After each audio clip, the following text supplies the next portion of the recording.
Great, and welcome. My name is Emma and today I will be doing a video about 18 things I do want to read in 2018, and I hope I get to all of those, starting with Een Hurtful Stay by Renate Dorrestein. She's quite a feminist Dutch author, but it's such a long time since I have read one of her books, and the two books I read of hers, at least one I remember is one of my all-time favorites, and I believe the other one is one of my earlier favorites from secondary or even primary school as well.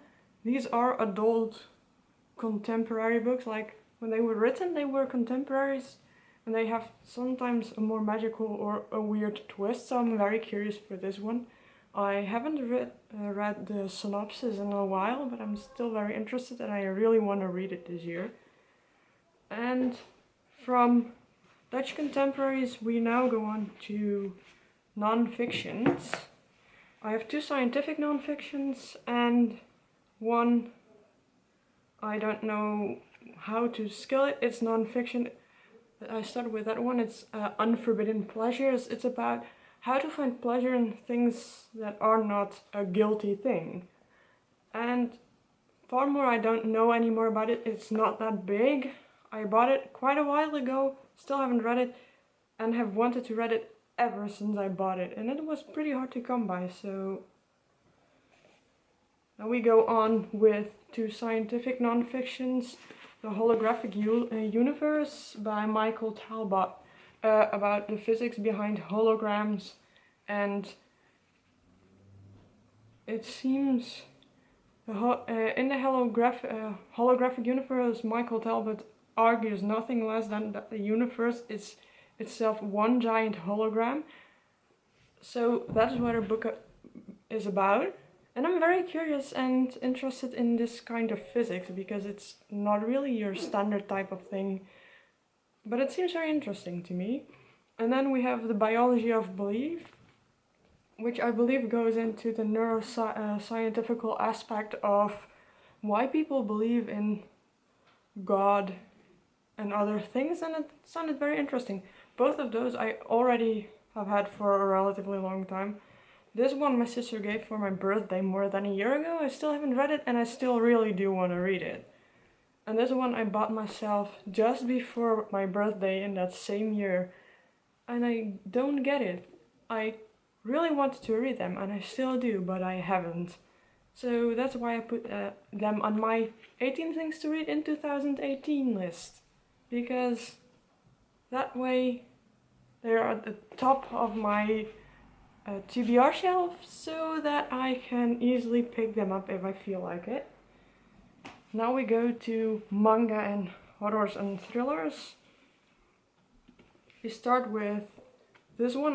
The mangas I have actually read that I have picked up in here. I want to catch up on Platinum End. This is volume 2. I have read volume 2. I want to read volume 3 and 4, which are already out, and 5, 6, possibly 7 if they come out this year. I know 5 comes out in April and 6 comes out in August or September, so maybe 7 comes out as well this year. This is a horror type manga, I think. Maybe it's not horror, but it is rated mature. It has like sex things in it. It's about angels that go to Earth after God decides that he does not want to be God anymore, or is dying or something in that realm.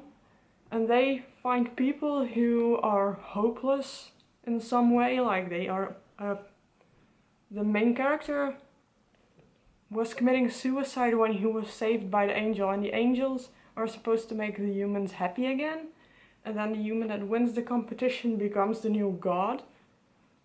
This is a very, very interesting take on humanity and what power means or can do to people. Then I also want to finish Tokyo Ghoul. I have read up to volume 6 last year, and I want to read the other 8 volumes. This is created by Sui Ishida, and it's about ghouls in Tokyo that look like normal humans, but they can only get nutrition from human flesh. And At the beginning of the first volume, our main character is lured in by a ghoul, but he doesn't know she's a ghoul. But the ghoul wants to eat him. But just at the right moment, when she tries to start eating him, they are sort of attacked. But it looks like an accident of like a construction steel that fell on them. The ghoul directly dies and the boy needs a new kidney, so he gets a kidney transplant and from there on turns into half ghoul, half human. It's very dark and bloody. It was actually kind of surprising to me that this is only rated older teen. That's maybe because the characters are older teen. But this is very gory at times and very graphic. There is murder scenes in here. Scenes and storytelling about how humane nutrition is found at a suicide spot. It's very dark. I discovered it last year. I love dark mangas, either horror manga or just like with dark themes that explore some part of humanity. And then I have some regular horror and thrillers. We start with the horror The Ritual, in which a group of old high school friends meet one another again, go into a forest and discover a house where apparently some kind of being is still there. I don't know more, I don't want to know more. I have bought this last October, I think. I have to read in October, but I did not have the time, so I'm planning to go and read this year. Then I have Hex by Thomas Oldeheuvelt. Same as with the other books, I have wanted to read this for such a long time. I have owned this for a relatively long amount of time. It's a Dutch book about a village that is, I don't know where, somewhere in the Netherlands. And they have an old story about a hex with a sewn shut mouth. And they are not supposed to film her or talk about it outside of the village, but then they make a video that goes viral. And from there on, apparently their village starts to fall back into medieval circumstances. This is already quite a lot to know for a thriller, but the woman in the store said this book was extremely good and that this was one of the only thrillers she enjoyed reading. So I'm very curious for it. Then I have some magical realism and historical fiction. Sometimes it's a little bit difficult to keep these two apart because a lot of historical fiction there is some magical element thrown in there. First one is The Miniaturist by Jessie Burton.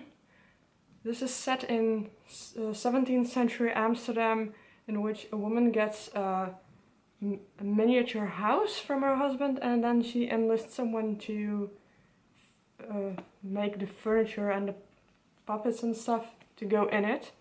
I am 50 pages in, I think, 56, and it is really, well, it seems like quite a normal story, but I'm very curious how it goes on. Then we have Centuries of June by Keith Donoghue. This is a story set in America and it combines dark humor with Native American myths, I believe. And I read a couple of pages once in this book and I already thought it was hilarious. I still don't get why I did not finish this book. I literally liked all the other books this author wrote and this is the only one I haven't read yet. It's about a man who falls to the floor of his bathroom and then he tries to tell the story of how he fell, but women keep popping in that tell those Native American myths. It's supposed to be very funny and I could already see it happening in the first couple pages I read, so I hope this will be a funny magical realism because Keith Donoghue writes extremely well crafted magical realism in my opinion.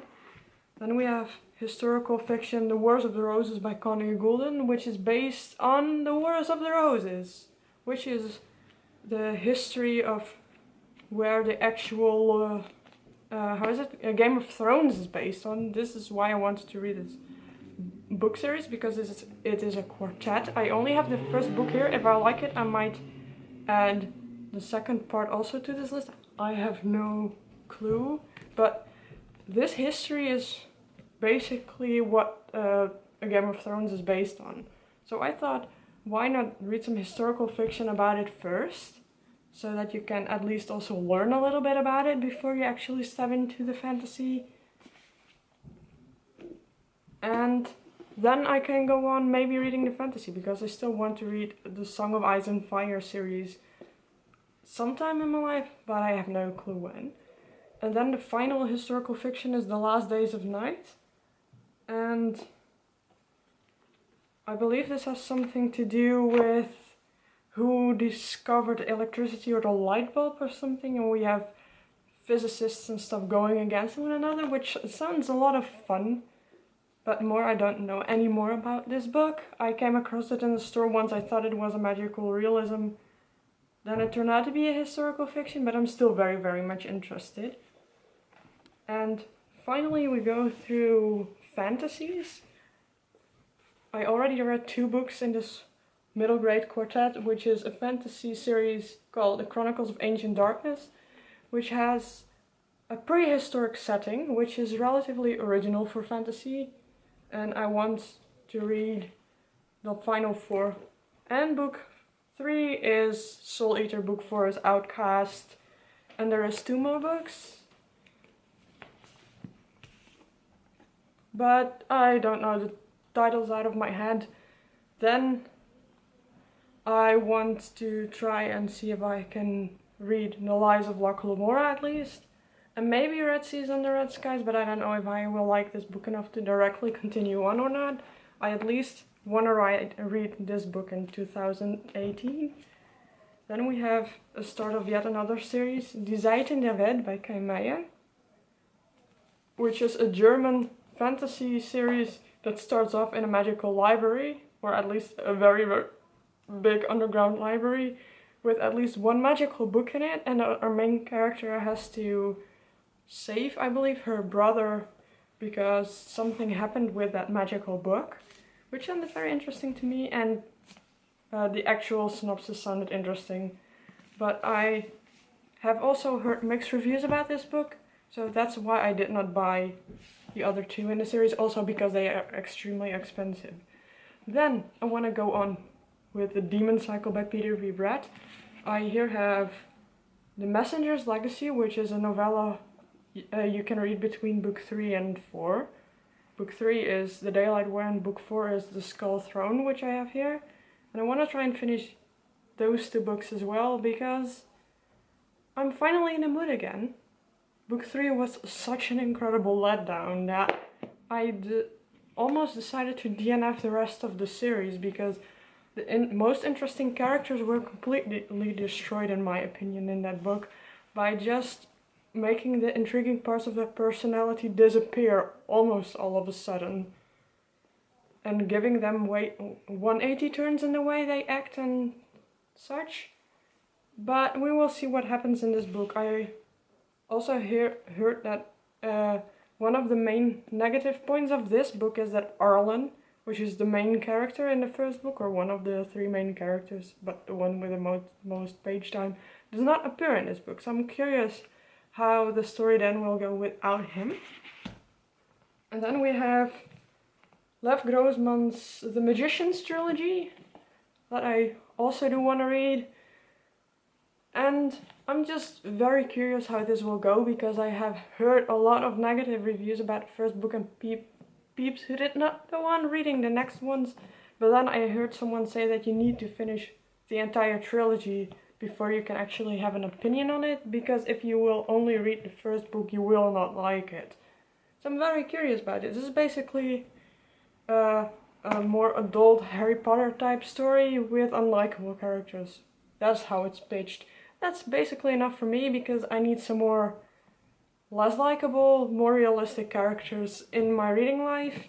So these are already quite a lot of books.